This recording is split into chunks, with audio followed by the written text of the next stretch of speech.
Senhor Deus, nós te pedimos que o Senhor venha abrindo os nossos ouvidos para que a gente possa ouvir, Senhor, a Tua palavra.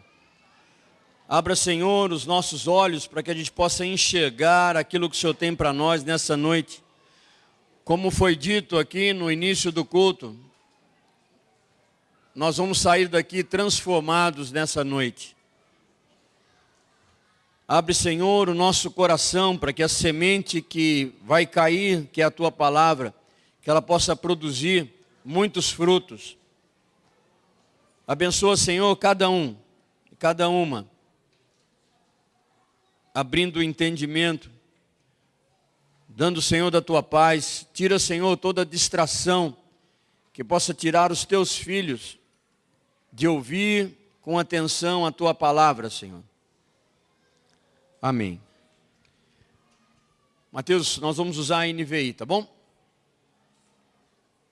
O tema que nós vamos estar pregando nessa noite é um novo nome.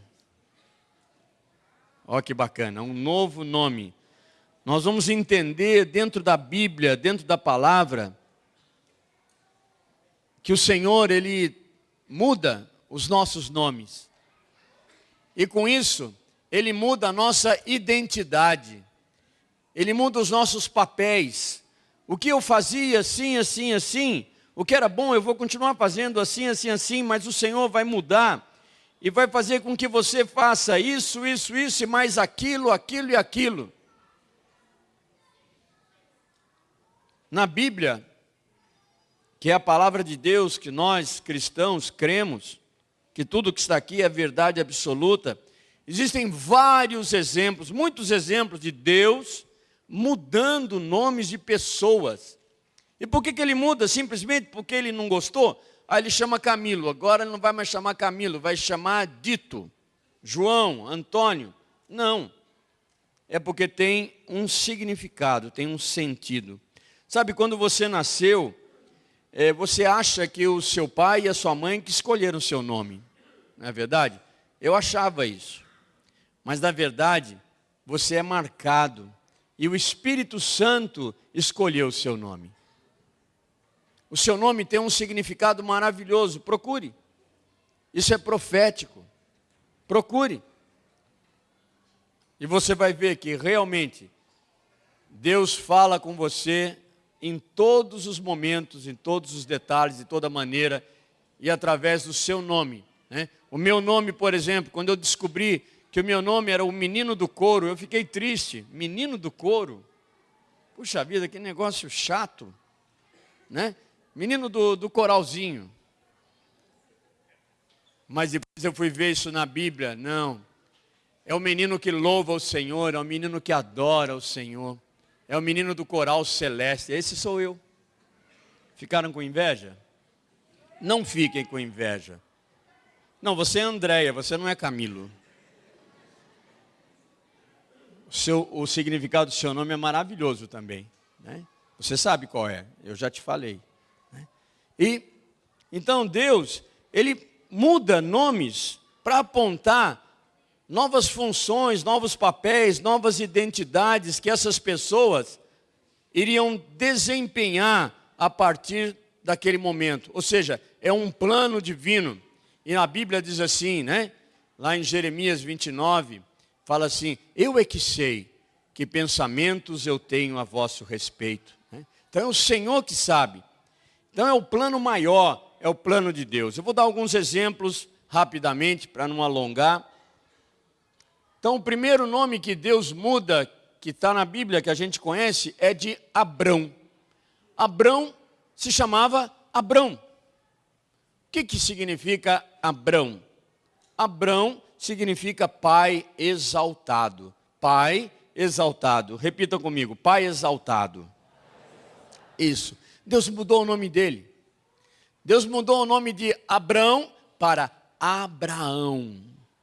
Colocou um A mais e mudou o significado daquela vida, daquele homem, a missão que ele tinha. Agora, vamos ver isso. Está lá em Gênesis capítulo 17, verso de 1 a 9. Então esse novo nome, agora de Abraão, significa não mais pai exaltado, mas o pai de multidões. Vai lá no versículo 5. Aí Deus fala assim, olha, já não será chamado Abrão, agora o seu nome será Abraão, porque eu o constituí pai de uma multidão de nações. Então Deus mudou o nome de Abrão para Abrão. E tinha um propósito. Qual esse propósito, Vanderlei? O propósito era o seguinte, a mudança de nome de Abraão reflete a promessa que Deus tinha para ele, né? Indicando que ele não será apenas um pai exaltado, mas será o pai de uma grande multidão de descendentes, né? E Deus fez uma aliança com ele. Prestem bastante atenção. Deus muda o nome, dá um novo propósito e faz uma aliança. Todos aqui sabem o significado de uma aliança. Essa aliança que eu tenho em meu dedo há 37 anos, ela representa, ela significa o amor, significa a honra, significa a fidelidade que eu tenho para com a minha esposa. O dia que eu coloquei essa aliança, eu disse assim a ela, Mariete, recebe essa aliança como sinal de meu amor, como sinal de minha fidelidade. E eu te prometo ser fiel em todas as ocasiões, até que a morte nos separe. Então, aliança tem um significado muito forte. Quando se quebra uma aliança, muitas coisas que não são boas vêm acontecer, porque nós quebramos uma aliança. Então, o propósito aqui de Deus mudar o nome de Abrão, foi que ele estaria dando uma nova identidade para Abrão. Lembra que Abrão tinha 100 anos, Sara também, por aí. Eles não tinham filhos, como que ele ia ser pai de multidões? Deus prometeu e cumpriu. Sara engravidou, mesmo na velhice, teve o primeiro filho. Como que era o primeiro filho de Abraão? O nome é Isaque, né? Isaque teve filho também com Rebeca, que também era estéril. Veio Jacó. Jacó se transformou, Deus transformou o nome de Jacó para Israel. Outro nome que Deus transformou, né? Jacó. Jacó, quando nasceu de Isaque, né, e de Rebeca, ele nasceu segurando o calcanhar do irmão dele, Esaú. Esaú nasceu primeiro, eram gêmeos. Eles lutavam dentro do ventre da mãe, Jacó e Esaú. E quando alguém segura o calcanhar de outra, não quer que outro suba, não quer que outro nasça, não quer que outro cresça, isso se chama suplantador, enganador, de forma ruim. Então Jacó, ele sofreu muito na vida dele, porque ele tinha esse nome, essa situação, esse propósito na vida dele inicialmente. Ele era o enganador, o suplantador. Em Gênesis 25, 26, vamos ler? Gênesis 25, 26, fala desse moço, Jacó. Diz assim, olha, depois saiu o seu irmão com a mão agarrada no calcanhar de Esaú, Jacó. Por isso deram-lhe o nome de Jacó. Isaque tinha 60 anos de idade quando Rebeca os deu à luz.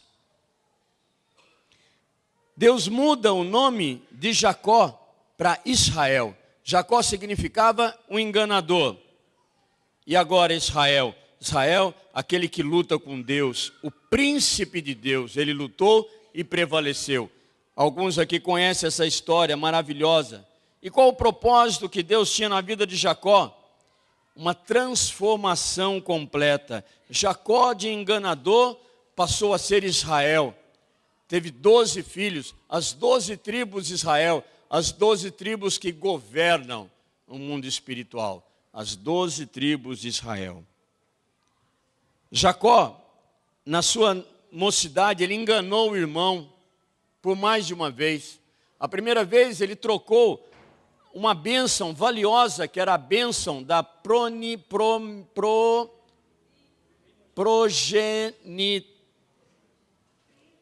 primogenitura, a bênção de ser o primeiro filho, que é muito valiosa.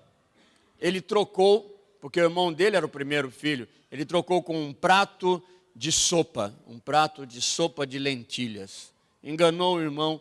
Depois ele, junto com a mãe dele, enganaram o pai, botaram uma casca, uma pele de cabrito, de alguma coisa assim, para o pai pensar que era outro irmão. O pai estava cego, Isaac estava cego, e na hora que foi dar a bênção, a mãe colocou ali Jacó, e vocês sabem da história toda. Então foi enganação. Jacó sofreu muito na vida dele, mas um dia o Senhor se revelou a ele, e a vida dele foi transformada, e o nome dele foi transformado, de enganador para príncipe,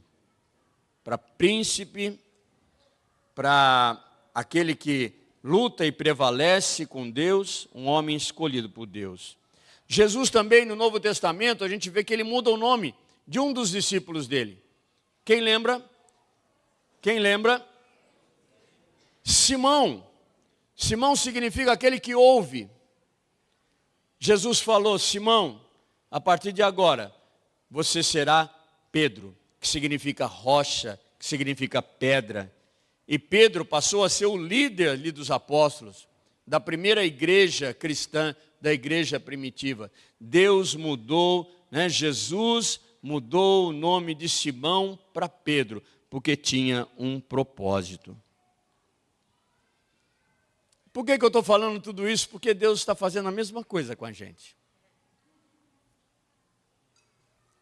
Nosso ministério tem 18 anos. Nós vamos comemorar em outubro 18 anos desse ministério. E o nosso ministério se chama Templo de Adoração, TAP. Desde 2006 que ele existe. Nós entendemos que era o nosso tempo, até agora o nosso tempo era de ficar na recâmara com o noivo. Sabe quando você se casou, você teve a sua lua de mel, a sua noite de núpcias. Então você e o seu cônjuge tiveram uns dias ali que, na intimidade, vocês estavam, só vocês. Nós aqui passamos esses 18 anos, que delícia, só com Jesus. Ouvindo a palavra, estudando a palavra, adorando, mas na profunda intimidade com o Senhor. Isso é bom, isso cura. Quantos aqui foram curados, que chegaram aqui feridos e foram curados? Eu vou arriscar. Não tenha vergonha. Levanta seu dedo, você que chegou aqui com ferida. Levanta seu dedo. Aleluia. Pode abaixar. Curados. Porque a intimidade com o Senhor cura. As recâmaras cura. O amor de Deus é tremendo, Ele cura qualquer problema. Se você está enfermo, eu convido você a passar um tempo aqui conosco. Depois eu libero você. Porque a gente também não quer todo mundo aqui, né? A gente quer que aprenda e continue.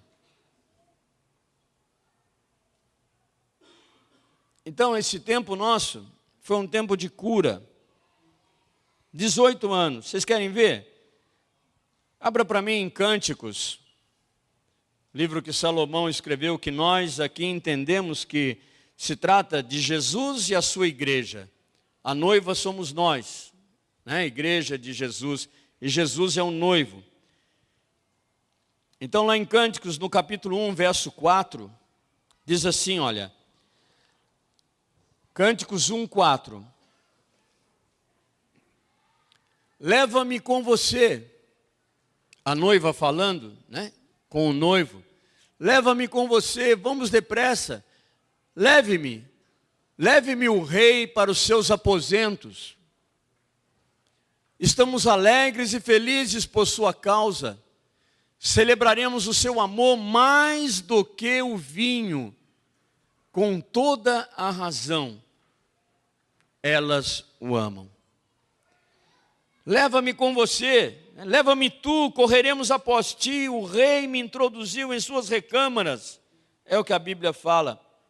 Em ti nos alegraremos, nos regozijaremos, e do teu amor nos lembraremos mais do que do vinho. Nesse versículo que a gente leu aqui, quando a amada, a noiva, quem está me entendendo? Alguns estão? É difícil, né? Nesse verso, quando a amada, quando a noiva fala que o rei a levou até as recâmaras, ela está se referindo a um ato de grande intimidade e privilégio. Esse gesto, né, do rei levar a noiva até a recâmara simboliza uma proximidade, simboliza um acesso direto, um espaço pessoal com o rei. E nós temos esse acesso. Mateus capítulo 6, verso 6. Quando orares, entra no teu quarto, fecha a porta, e o teu pai que te vê em secreto, ele atende os seus pedidos. É lá no secreto, né? Vocês sabem disso. Nós já falamos muito sobre isso. É uma interpretação espiritual, representa uma relação íntima e profunda com Deus, sendo levado a um lugar de comunhão e alegria na sua presença. E aqui, né, nesse verso, a noiva fala do seu desejo de estar mais perto do noivo, e fala da alegria, do amor que sente de estar na presença dele, nas recâmaras com o noivo. Isso é maravilhoso. Só quem já experimentou, né? Quem já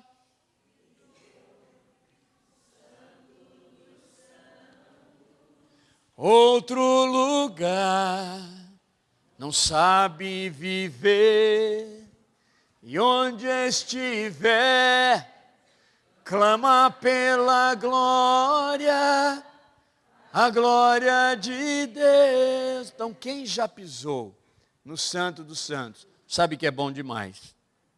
Adoração, a palavra, nós somos fiéis à palavra. A adoração, a palavra, o que isso representa para nós? Representa o vinho e representa o pão. O pão é a palavra, aquilo que nos fortalece. O vinho é aquilo que nos alegra. Espiritual. É o vinho e pão espirituais. O vinho e pão espirituais, ele nos prepara para uma cura. Ele nos cura. Cura da alma. Cura de depressão, cura de ansiedade. Só o Senhor pode curar. Só o Senhor pode curar.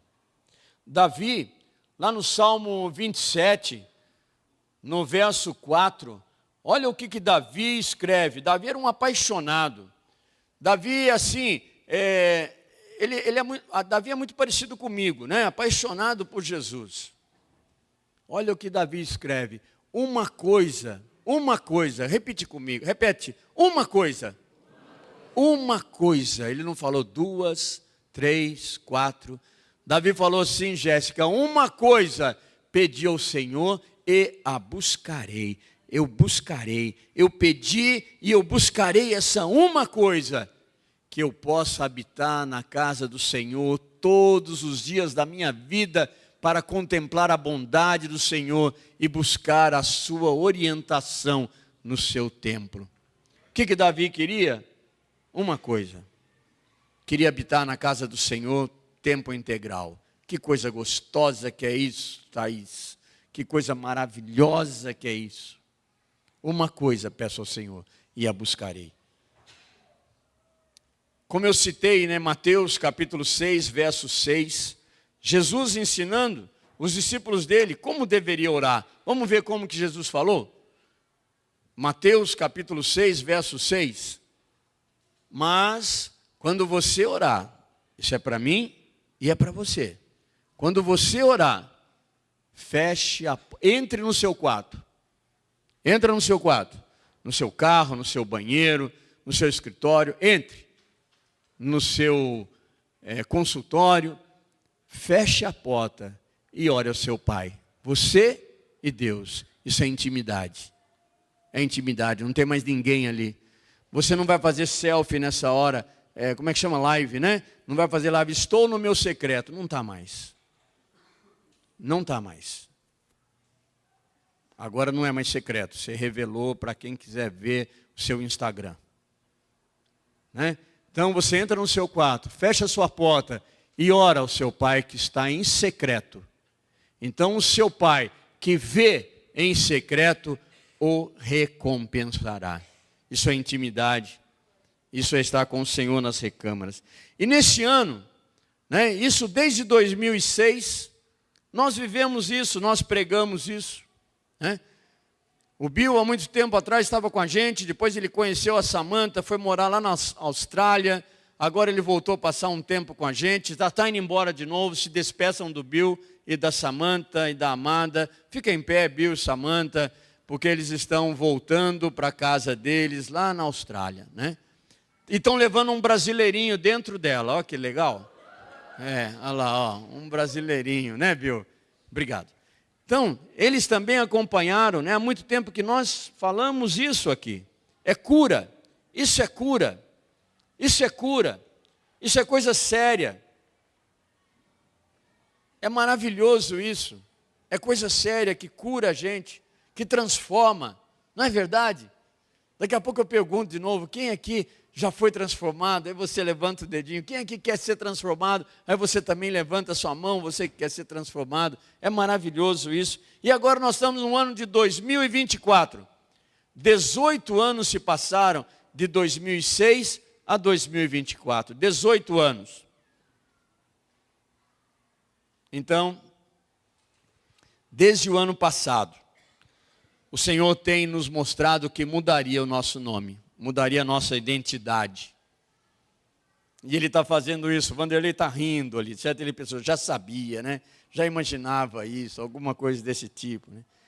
Isso significa que um novo tempo Deus tem para nós. Um novo tempo Deus tem para nós. Uma nova história Deus tem para mim. E um novo tempo Deus tem para mim. Tudo aquilo que perdido foi, ouvirei da sua boca. Ó, que coisa maravilhosa, né? Então o Senhor tem uma nova história, um novo tempo. Mas é importante a gente dizer, sem deixar tudo de bom que nós aprendemos e vivemos. Então, ou seja, nós vamos fazer o que o Senhor está mandando a gente fazer, né? Logo, logo vocês vão estar sabendo um monte de coisa que a gente vai estar fazendo, que a gente não fazia. Nós vamos estar fazendo, né? E aí, mas nós vamos até lá, fazemos tudo que a gente tem que fazer, né? Faz tudo que tem que fazer, mas aí a gente volta. Para onde? Para onde? Para o secreto de novo.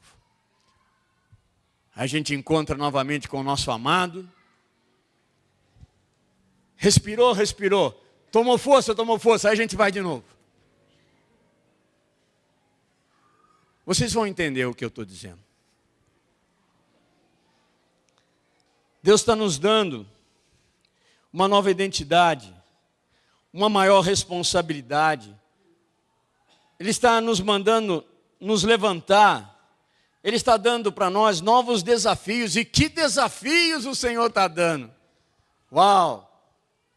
Muitos aqui não imaginam que desafios são esses que Deus está nos dando. Conquistas novas. Para onde? Para quê? Para o reino de Deus. Não é para ninguém, pessoa, não é para nenhum nome aqui dentro. Uma pequena prova disso é que nós não estamos nos importando mais de se chamar TAP, de ter esse logo maravilhoso, coração, é o coração pegando fogo por Jesus, é isso que significa o nosso logo. Não tem aí um logo, né? A gente nunca foi assim, né? De, ei, né? Ei, não. Nós amamos Jesus. Nós amamos Jesus. E muitas conquistas o Senhor quer nos usar. Viver costumes diferentes, valores da cultura do reino que a gente vem pregando já há um bom tempo. Cultura do reino do reino de Deus, uma nova cultura, um novo tempo, uma nova maneira de viver dentro daquilo que Jesus ensinou. Jesus veio para implantar a cultura do reino. Então Ele está nos chamando para viver essa cultura do reino. Uma nova identidade, maioridade, maturidade, sair das recâmaras. A noiva sendo chamada para sair e encontrar o noivo. No livro de Cantares, novamente, no capítulo 2, verso 10, o noivo chama a noiva para sair. A noiva fala assim, olha, o meu amado falou e me disse, levante-se. Ela estava lá, nas recâmaras, e o noivo chamou, levante-se, minha querida, minha bela, e venha comigo. Vocês lembram de uma canção que é assim, olha, ele tem fogo em seus olhos e uma espada em suas mãos e cavalga num cavalo branco ao redor desta nação. Ele chama você e eu, venha caminhar comigo, venha cavalgar comigo.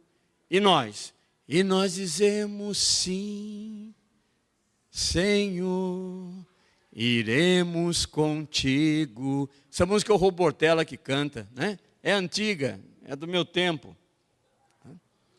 Então o noivo está aqui chamando a noiva, levante-se minha querida, minha bela, e venha cavalgar comigo, venha comigo. E lá no verso 13 do capítulo 2, olha o que fala, a figueira começa a dar os seus primeiros figos, ou seja, já existem frutos.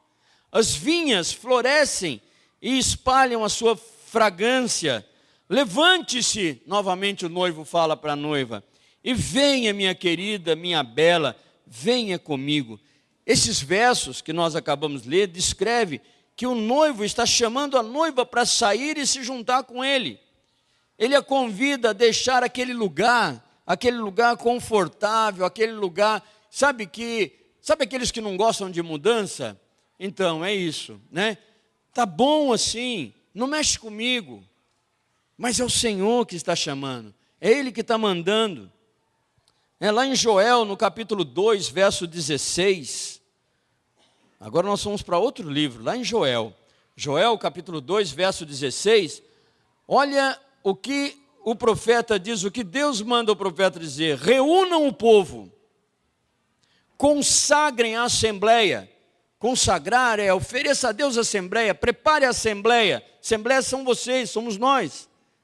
Então, olha, reúnam o povo, consagre a assembleia, ajuntem os anciãos. Então aqui, quem tem mais de 50 anos, né? Ajunte os anciãos, somos nós. Mas não foi só nós que ele está chamando. Reúnam as crianças, né? Está falando ali da Elisa, que ainda mamam no peito, e até os recém-casados, os jovenzinhos, devem deixar seus aposentos. Uau, é tremendo isso. Olha o chamado do Senhor, né?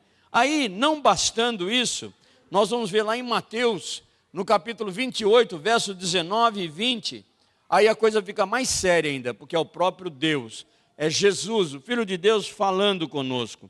Jesus fala assim, olha, para você, Jesus está falando com cada um aqui, comigo e com cada um que está aqui, independente se é loira, se é morena, se é grisalho, é com cada um que está aqui.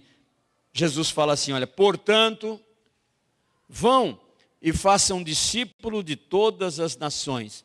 Então a primeira palavra aqui, olha, vão, portanto, vão é sair, é enfrentar, é encarar, vão e façam discípulo de todas as nações, batizando-as em nome do Pai, do Filho e do Espírito Santo. É o que nós vamos fazer hoje, com 9 irmãos e irmãs.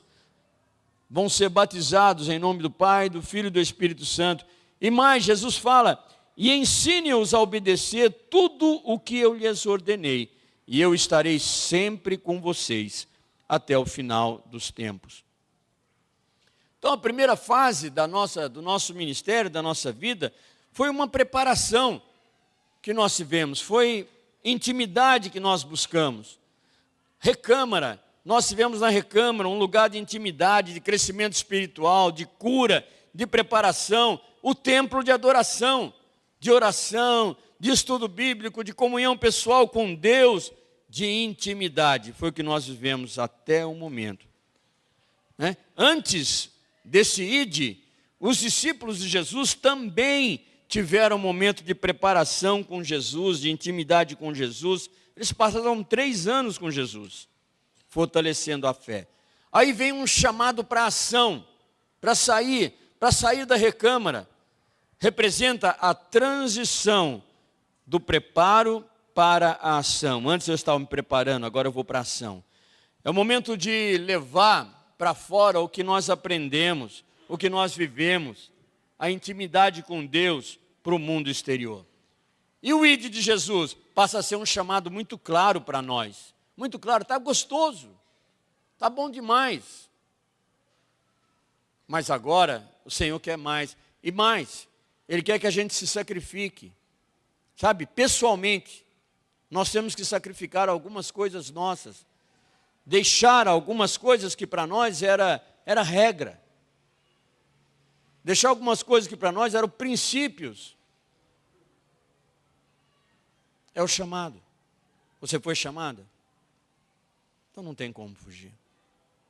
Você foi chamado? Não tem como fugir. Nós fomos chamados.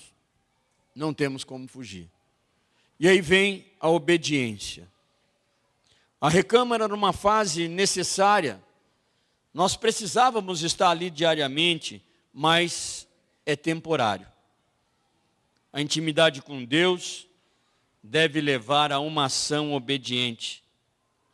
Sair da recâmara. O ide de Jesus. Então, como acontece na história do povo de Deus, lá na Bíblia, o Senhor mudando o nome de Abrão para Abraão, de Jacó para Israel.